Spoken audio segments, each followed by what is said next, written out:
La primera lectura señalada para esta solemnidad está tomada del Antiguo Testamento, concretamente del libro del Deuteronomio, y dice así: Habló Moisés al pueblo y dijo: Recuerda el camino que el Señor tu Dios te ha hecho recorrer estos 40 años por el desierto, para afligirte, para ponerte a prueba y conocer tus intenciones, si guardas sus preceptos o no. Él te afligió, haciéndote pasar hambre, y después te alimentó con el maná, que tú no conocías, ni conocieron tus padres, para enseñarte que no solo de pan vive el hombre, sino de todo cuanto sale de la boca de Dios. No sea que te olvides del Señor tu Dios, que te sacó de Egipto, de la esclavitud, que te hizo recorrer aquel desierto inmenso y terrible, con dragones y alacranes, un sequedal sin una gota de agua, que sacó agua para ti de una roca de pedernal, que te alimentó en el desierto con un maná que no conocían tus padres. En su forma definitiva, amables oyentes, el libro del Deuteronomio se presenta como una gran catequesis de Moisés al pueblo salido de Egipto cuando atravesaban las llanuras de Moab. Es como una toma de conciencia que pide Moisés al pueblo de lo que el pueblo pactó con el Señor en el Sinaí, cuando se comprometió a seguir los mandatos del Señor, dado que el Señor se había escogido ese pueblo como heredad suya.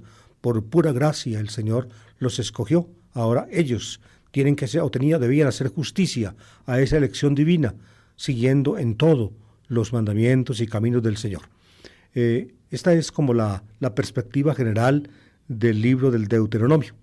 En el pedacito que escuchamos, amables oyentes, Moisés pues le recuerda el camino que recorrieron desde la salida de Egipto, por el desierto, los avatares, sufrimientos, privaciones que sufrieron en el desierto, y cómo a pesar de todo eso, a pesar de que en el desierto no había comida ni bebida, era un sequedal inmenso, sin una gota de agua, como dice el texto. Sin embargo, no les faltó el alimento que Dios les envió. No les faltó el agua, porque hasta de una roca de pedernal hizo brotar agua Dios por medio de Moisés para que el pueblo saciara su sed o calmara su sed.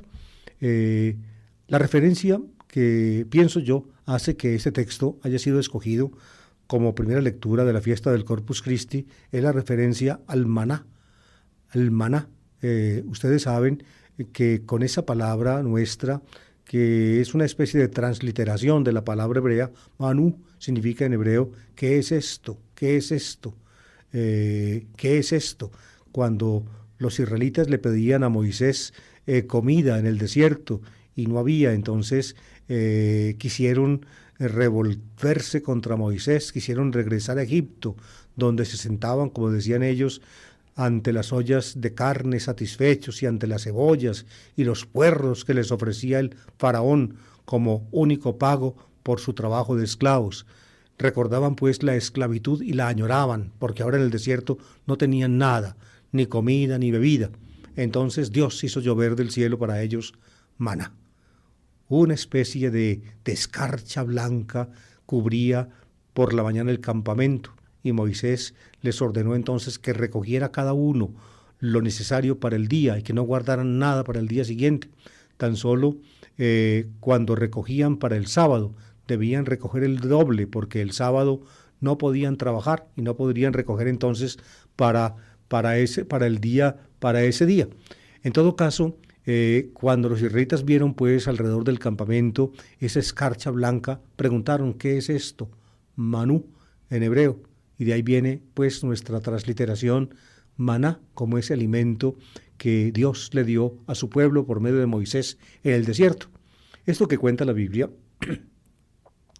es aprovechado también por los cristianos, concretamente por el cuarto evangelista, que en el capítulo 6 de su obra, en el discurso de Cafarnaúm, hace alusiones evidentes, pues explícitas, a este acontecimiento del maná.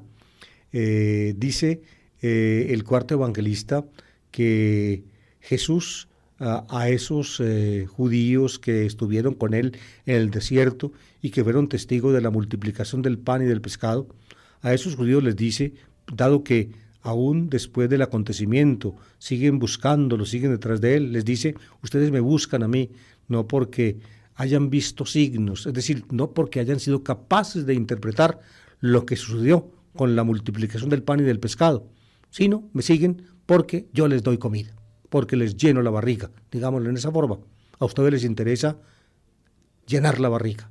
Busquen entonces, les dice, no el pan que perece, sino el pan que perdura. Hay pues dos clases de alimento, el pan que perece y el pan que perdura. El pan que perece es el alimento de este mundo, uno tiene que comerlo diariamente. El pan que perdura es el pan que Dios da. El pan que Dios da es el pan que viene de Dios, es el pan de la vida. Ellos entonces le dicen, pero es que ese pan que Dios da, ya lo comimos. En el desierto Dios nos dio, por medio de Moisés, hizo llover pan del cielo, el maná, le dicen. Y Jesús dice, no, el pan que en el desierto comieron, el pan no es pan del cielo, era pan de la tierra. El maná era alimento de este mundo, por eso había que recogerlo todos los días. El pan que yo les doy es otro, es el verdadero pan, el pan verdadero. Ese es el que yo les doy.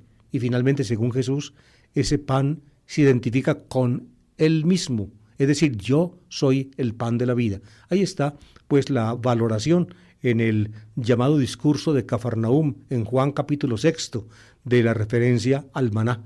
Precisamente por eso, queridos oyentes, en esta primera lectura del día de Corpus Christi, aparece este texto donde se habla, pues, que Dios alimentó a los israelitas después de la salida de Egipto con el maná, que ellos creían que era pan del cielo, pero en realidad no era pan del cielo, sino de la tierra. Y también se menciona en el texto, como escuchamos, el hecho de que de la roca de Pernal brotó agua para que bebiera el pueblo.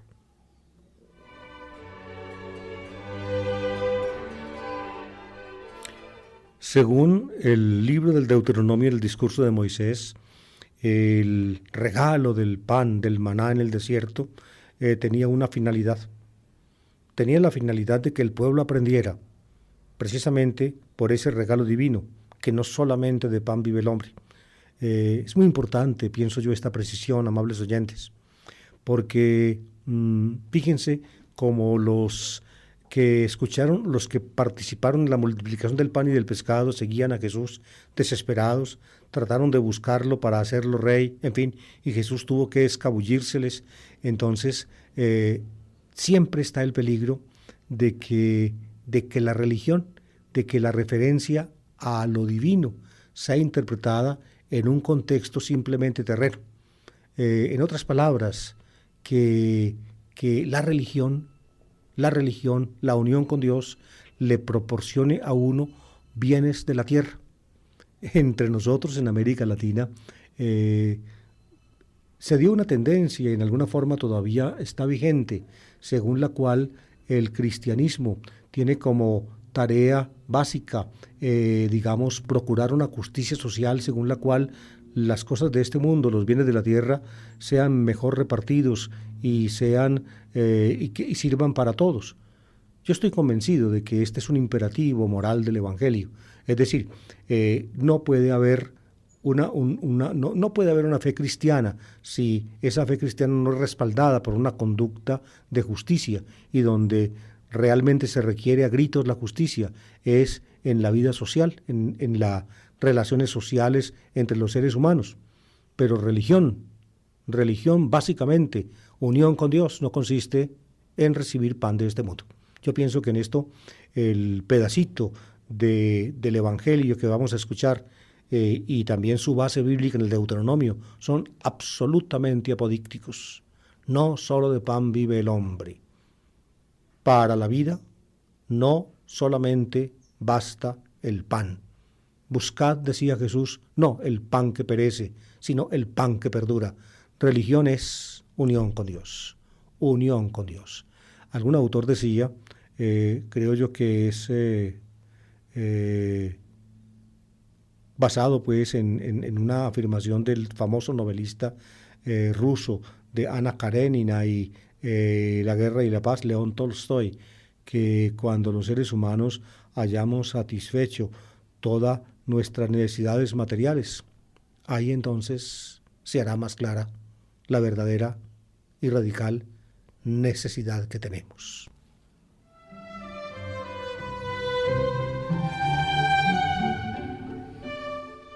La segunda parte, la segunda lectura del texto de la liturgia de este domingo está tomada de la primera carta del apóstol San Pablo a los Corintios. Los liturgistas que fijaron los textos para esta solemnidad, pues entresacaron del capítulo 10 de Primera Corintios 3 versiculitos, o 2 versículos nada más, y los independizaron del contexto. ¿Y por qué? Porque en los 2 versículos, indudablemente, el apóstol hace referencia a la Eucaristía, a la celebración cristiana de la Cena del Señor, como la llama el apóstol San Pablo en el capítulo 11 de esa misma carta. Pero el contexto en que están estos 2 versículos trata un tema que uno tiene que conocer para poderlos entender cabalmente. Fíjense, en las ciudades paganas de los comienzos del cristianismo, había muchos cultos, fuera pues del culto que rendían los judíos a Dios en sus sinagogas y del culto cristiano que empezó a desarrollarse. Había numerosos cultos sacrificiales idolátricos, es decir, se ofrecían sacrificios a deidades, a divinidades de las religiones que estaban en vigencia.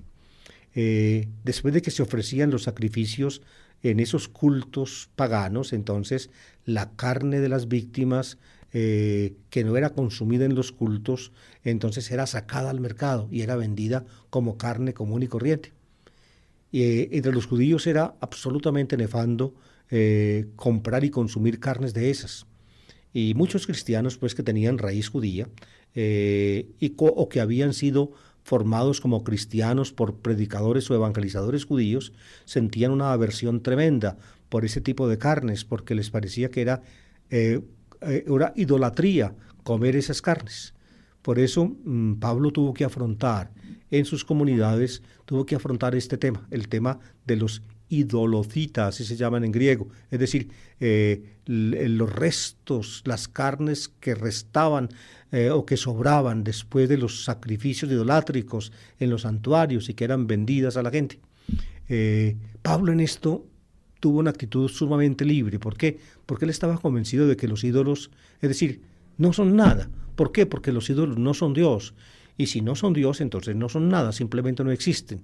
Pero sucede que en los sacrificios idolátricos, fíjense, los ídolos, es decir, las imágenes idolátricas o los cultos a las divinidades del paganismo, ocultaban o llevaban latente la amenaza de las fuerzas del mal, demonia, como las llama aquí San Pablo. En ese contexto, entonces Pablo, hablando pues de los cultos idolátricos y de las carnes sacrificadas a los ídolos, entonces San Pablo hace, digamos como de paso, una referencia a lo que podríamos llamar nosotros el culto cristiano, lo que hacen los cristianos cuando se reúnen para escuchar la palabra de Dios y aún para la fracción del pan. No solamente pues partían el pan como cuenta Lucas en Hechos de los Apóstoles, sino que también hacían allí, diría yo, un rito con la copa de vino, cuando uno lee los relatos de la Eucaristía en los Evangelios, uno se entera de que Jesús también en la noche antes de morir hizo un rito especial con el pan y luego también un rito especial con una copa llena de vino.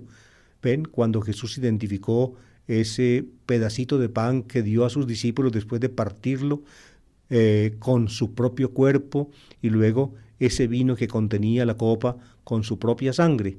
Pues bien, aquí en el capítulo 10 de la primera carta a los Corintios, Pablo, hablando del tema de la idolatría, de las comidas sacrificadas a los ídolos, de la compra de carne de ídolos o de víctimas sacrificiales en el mercado, hace una notica en la cual se refiere indudablemente a la Eucaristía cristiana.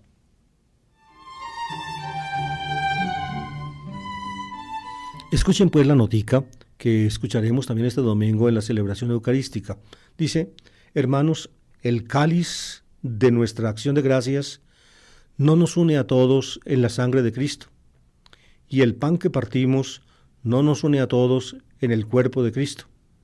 El pan es uno, y así nosotros, aunque somos muchos, formamos un solo cuerpo, porque comemos todos del mismo pan.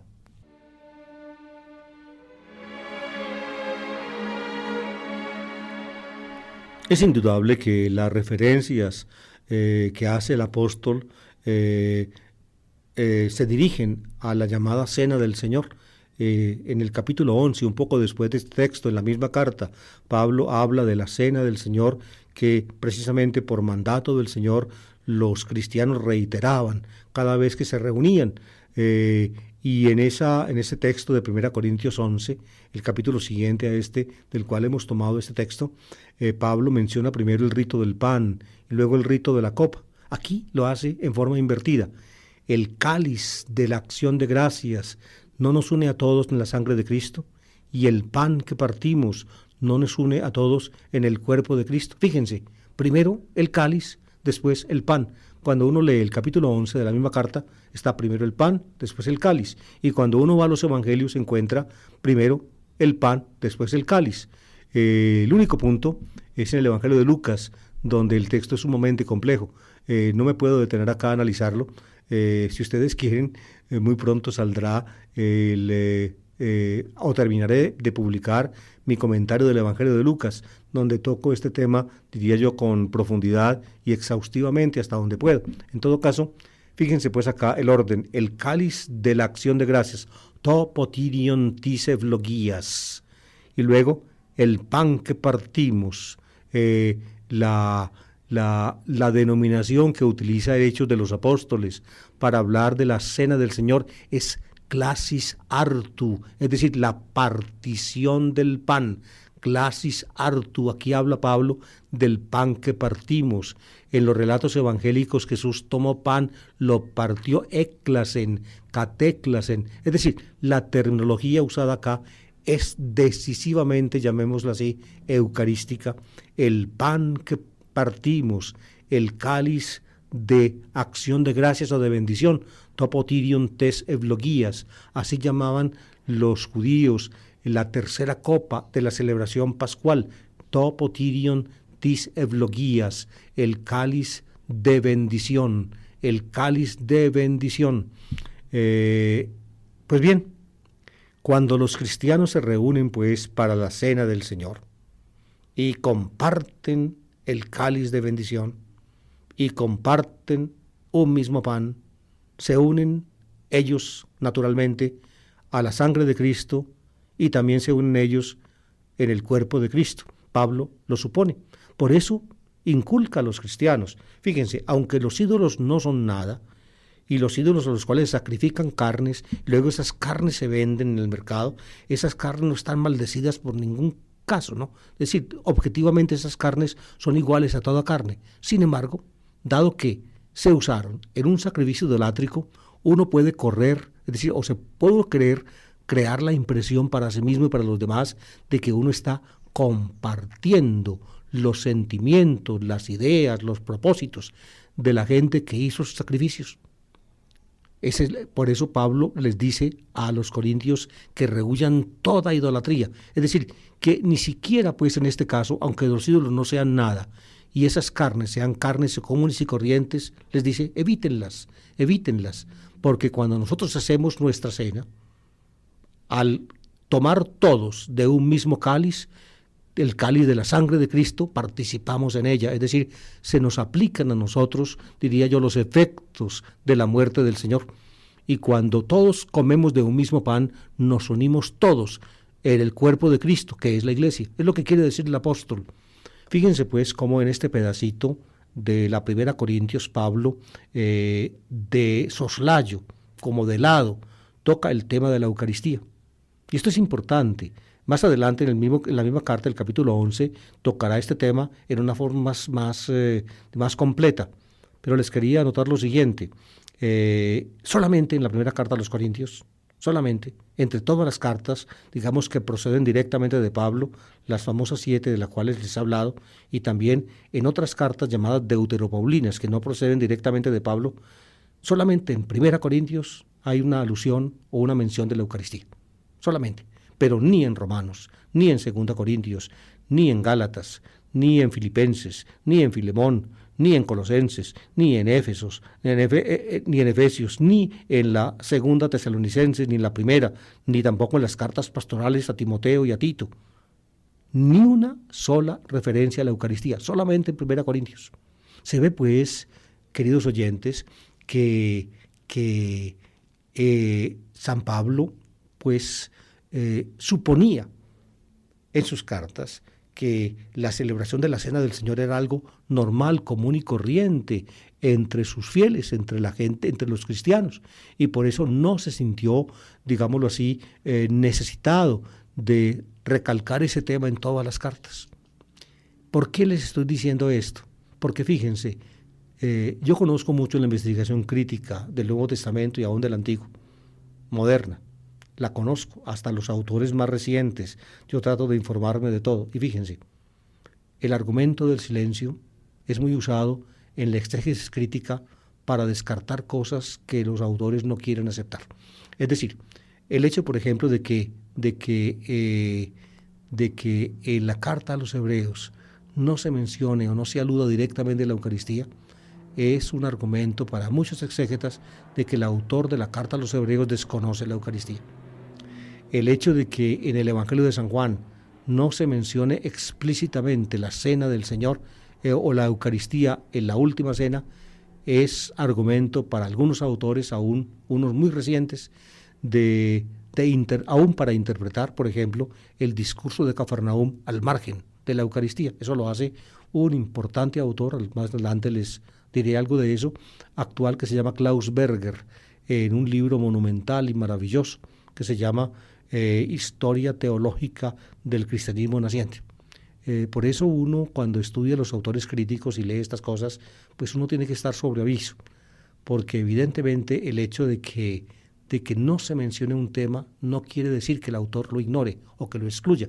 Fíjense si de pronto, en la primera carta a los Corintios, por problemas que había en Corinto, Pablo no menciona la Eucaristía, yo estoy seguro que la mayor parte de la exégesis moderna habría dicho, sin ambajes y sin rubor en la cara, que el apóstol Pablo nunca conoció la Eucaristía.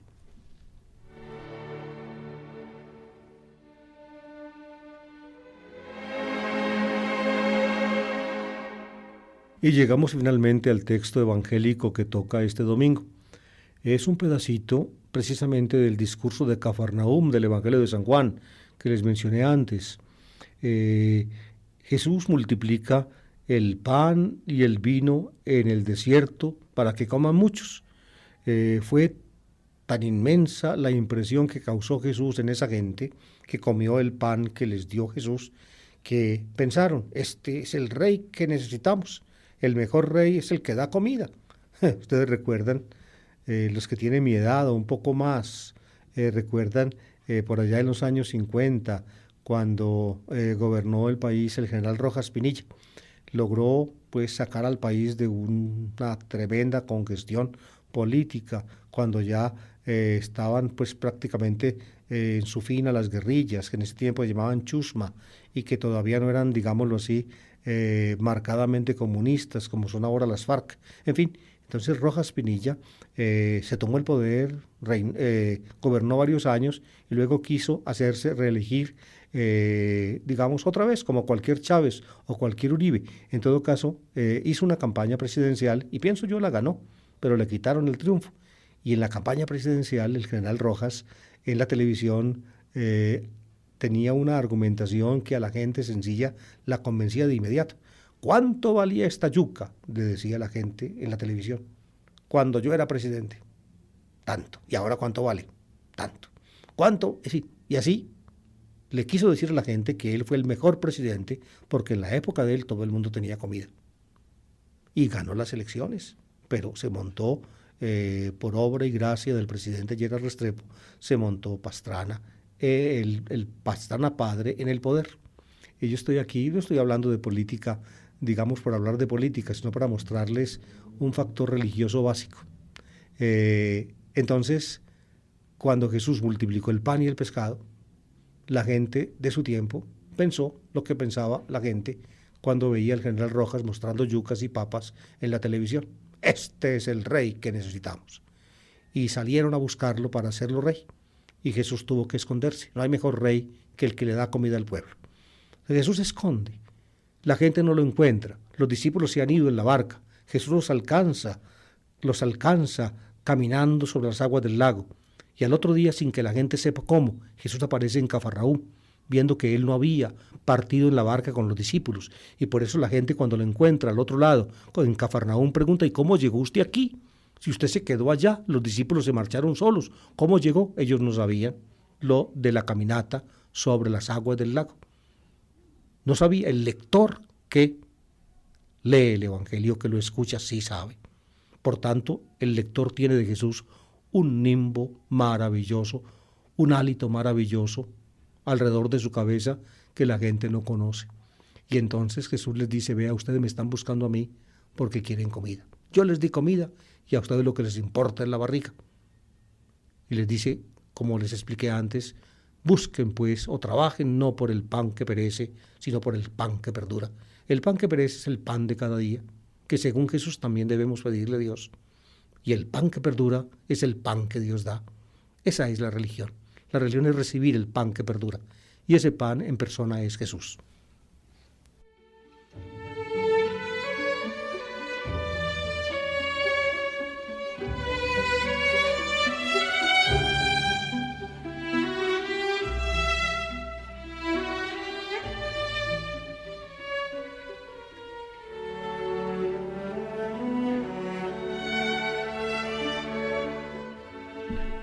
Ahora bien, ¿cómo se obtiene el pan que perdura?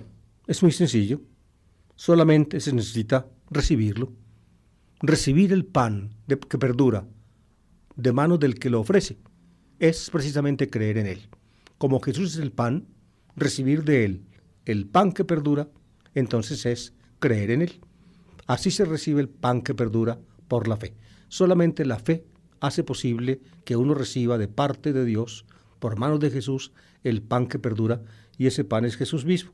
Con esto que les estoy explicando, entienden ustedes perfectamente el texto que ahorita vamos a leer de Juan capítulo 6, versículos 51 a 59.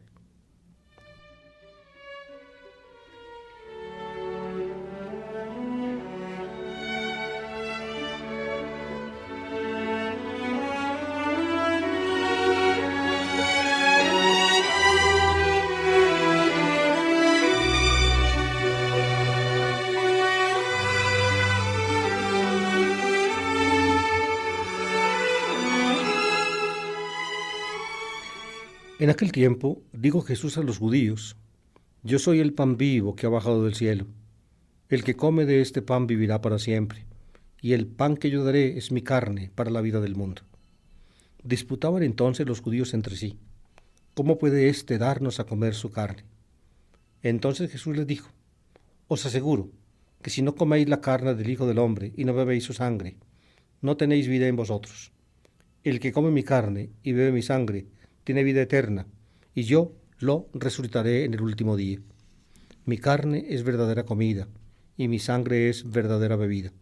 El que come mi carne y bebe mi sangre, habita en mí y yo en él. El Padre que vive me ha enviado, y yo vivo por el Padre. De mismo modo, el que me come a mí, vivirá por mí. Este es el pan que ha bajado del cielo, no como el de vuestros padres, que lo comieron y murieron. El que come de este pan vivirá para siempre.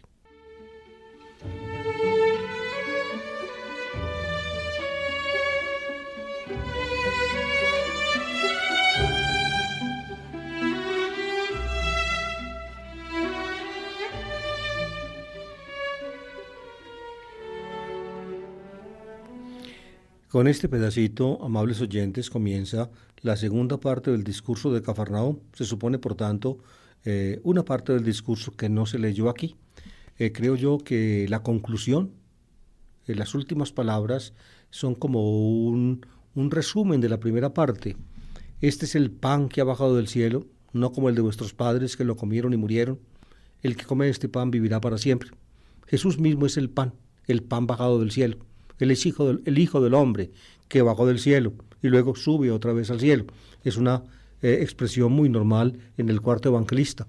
Jesús pues es el pan bajado del cielo, el maná que comieron en el desierto de mano de Moisés los israelitas. No era el pan bajado del cielo, por tanto no era el pan verdadero, no era el pan verdadero. Era un pan de este mundo, pero no el verdadero pan, el que quita el hambre para siempre. Es la primera parte. ¿Cómo se accede al pan bajado del cielo? Pues creyendo en él. Por la fe se accede. Cuando uno cree en él, entonces lo recibe. Creer, la fe, es la recepción del pan bajado del cielo. Hasta ahí la primera parte del discurso de Cafarnaúm. Pero la vida de Jesús da para más. No solamente Jesús en persona es el pan porque él ha bajado del cielo, porque él, digámoslo en lenguaje joánico, porque él es la palabra hecha carne, la palabra de Dios en la carne. Pero no solamente por eso, sino también porque él, como dice aquí, y el pan que yo daré es mi carne para la vida del mundo. Mi carne para la vida del mundo. Aquí, evidentemente, hay una alusión a la muerte de Jesús. El pan que yo daré es mi carne para la vida del mundo. No solamente pues Jesús es el pan bajado del cielo, Jesús, el hombre es la palabra de Dios encarnada. No solamente eso, sino que Jesús como pan da su vida, dar la vida por nosotros, es decir, morir por nosotros. Y esto le permite a Jesús entonces proseguir el mismo tema del pan en un contexto, diría yo, más estrecho y yo diría más íntimo cristiano. Es decir, comprensible básicamente para los cristianos solos, solamente para nosotros, porque el que no comparta nuestros sentimientos y nuestras apreciaciones simplemente se escandaliza ante estas palabras. Eso lo presenta el evangelista aquí, dicho de los judíos que estaban escuchando a Jesús. Para ellos estas palabras se hacen, diría yo, insoportables. Disputaban entonces los judíos entre sí. ¿Cómo puede éste darnos a comer su carne? Como él dice que el pan que él da es su carne para la vida del mundo. Está hablando de pan, ahora habla de carne, habla de comer y beber, y eso, perdónenme la palabra, suena a antropofagia. Comer carne del Hijo del Hombre. Ustedes ven que para un judío, comer carne y luego todavía peor, beber sangre era algo escandaloso, inaceptable, insufrible. Un judío se horrorizaba delante de estas palabras. Es lo que pasa acá. ¿Cómo puede éste darnos a comer su carne? Solamente pues quien es cristiano, quien está metido adentro, puede comprender el sentido de estas palabras, puede asumirlas y valorarlas en la forma de vida.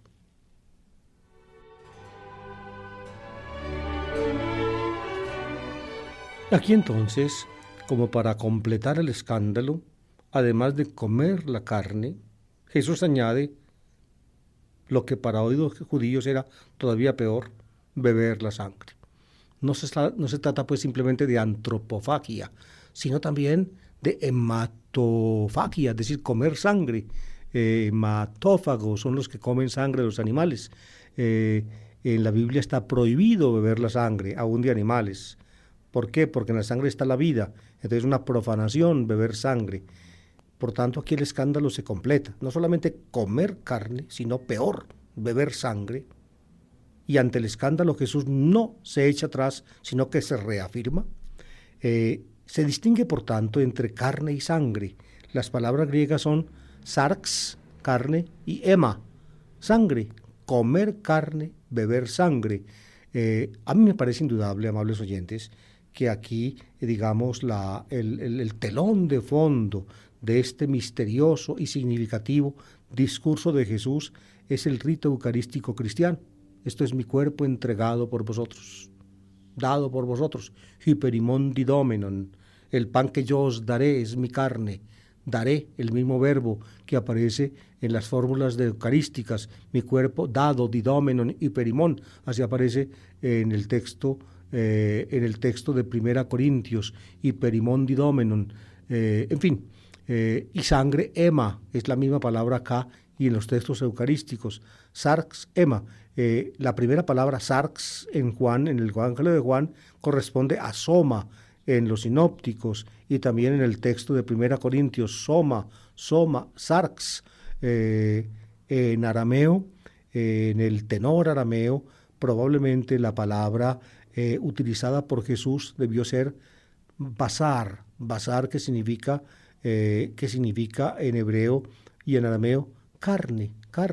El término gui, que también que significa cuerpo, no era usado en este contexto. Por eso el uso de sarx en la palabra griega de San Juan, digámoslo así, está más cerca del tenor arameo de las fórmulas eucarísticas del cristianismo naciente. Se distingue, por tanto, entre la sarx, la carne, y el hema, es decir, la sangre. Entonces dijo Jesús, os aseguro que si no coméis la carne del Hijo del Hombre y no bebéis su sangre, no tenéis vida en vosotros. El que come mi carne y bebe mi sangre tiene vida eterna, y yo lo resucitaré en el último día. Aquí pues se da, digamos, un avance en cuanto a la primera parte del discurso. En la primera parte del discurso, Jesús se presenta como el pan de la vida. El que lo come o el que lo recibe es el que cree, y así entonces el que lo come, recibiéndolo, tiene vida eterna, porque el pan que Jesús da o que Jesús es la vida. Pero aquí se da un paso más adelante. Aquí no solamente se trata de comer, digámoslo así, de recibir el pan, sino que se distingue entre la carne y la sangre, y se habla, digámoslo así, de un hecho de fe, naturalmente, pero un hecho de fe, digamos, que tiene como su respaldo en una celebración que indudablemente los cristianos hacían: comer la carne del Señor, beber la sangre del Señor, como condición para tener vida eterna, la vida eterna que el Señor da, porque Él precisamente, cuando murió, dio su carne para la vida del mundo. Y por eso añade Jesús, mi carne es verdadera comida y mi sangre es verdadera bebida. Es decir, su carne y su sangre son aquello que realmente merece el nombre de comida y bebida. Todo lo demás, esto lo podemos entender quizá en un contexto platónico, aletinos en griego, según algunos autores. Por ejemplo, me gusta mucho la explicación que da de esto un autor anglicano, se llama Dodd, de apellido Dodd, Charles Dodd. Dice que para Platón, digamos, las cosas del mundo, las cosas materiales, no eran sino las sombras de las realidades verdaderas. Las realidades verdaderas son las ideas. Pues bien, a Aletinos pareciera que en la terminología joánica se refiere a eso. Lo que realmente merece el nombre de comida y de bebida no es lo que nosotros comemos y bebemos diariamente, sino en este caso la carne y la sangre del Hijo del Hombre. Esas son la comida verdadera, porque esas son la comida que da vida, la comida que da vida eterna y la bebida que da vida eterna. El que come mi carne y bebe mi sangre, habita en mí y yo en él. Son las fórmulas que llaman los autores de inmanencia. Cuando uno come la carne del Hijo del Hombre y bebe la sangre del Hijo del Hombre, Él está en nosotros y nosotros en Él. Y al estar Él en nosotros y nosotros en Él, también entonces en nosotros está Dios. Se completa, por tanto, el círculo. Este discurso joánico es una obra magistral, pues, de la teología del cuarto evangelista. Para mí es indudable que las referencias de esta última parte del discurso, de esta segunda parte del discurso, son a la Eucaristía. Otra cosa piensan teólogos tan cotizados y tan importantes como el famoso Klaus Berger, en su obra monumental Historia Teológica del Cristianismo Naciente.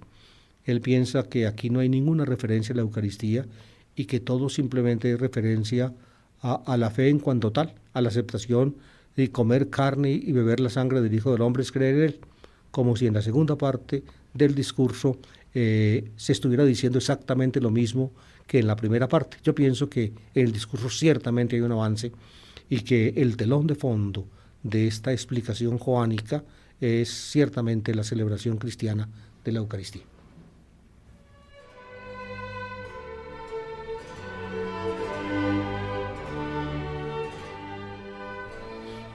El cuarto evangelista conserva en este discurso de Jesús el mismo horizonte de la muerte de Jesús, de la entrega de Jesús, del dar Jesús la vida. Conserva el mismo horizonte que aparece en la tradición, digamos, prepaulina de 1 Corintios y también en los sinópticos, exactamente la misma. Fíjense que toda esta segunda parte del discurso, de la cual leímos un pedazo importante, comienza con esta frase: y el pan que yo daré es mi carne para la vida del mundo. Es una alusión evidente a la muerte de Jesús. Por eso, a mí me parece indudable que en estas apreciaciones de Jesús, según el cuarto evangelio, se esconde exactamente la misma idea que aparece en 1 Corintios 11, cuando decía Pablo o escribía Pablo a los corintios, después de citarles la tradición que él recibió de parte del Señor, decía: pues cada vez que coméis de este pan y bebéis de esta copa o de este cáliz, anunciáis la muerte del Señor hasta que vuelva. Es decir, la Eucaristía cristiana es como un reflejo permanente de lo que Jesús hizo, como dice Pablo en el texto de 1 Corintios, lo que Jesús hizo la noche en que iba a ser entregado. La noche en que iba a ser entregado, Jesús pues dio su vida por nosotros, y entonces como permanente eco de su entrega, nos dejó en el pan que partimos y en la copa de bendición que compartimos, nos dejó el fruto permanente de su entrega y de su muerte. Y así pues, amables oyentes, terminamos por hoy nuestra palabra del domingo.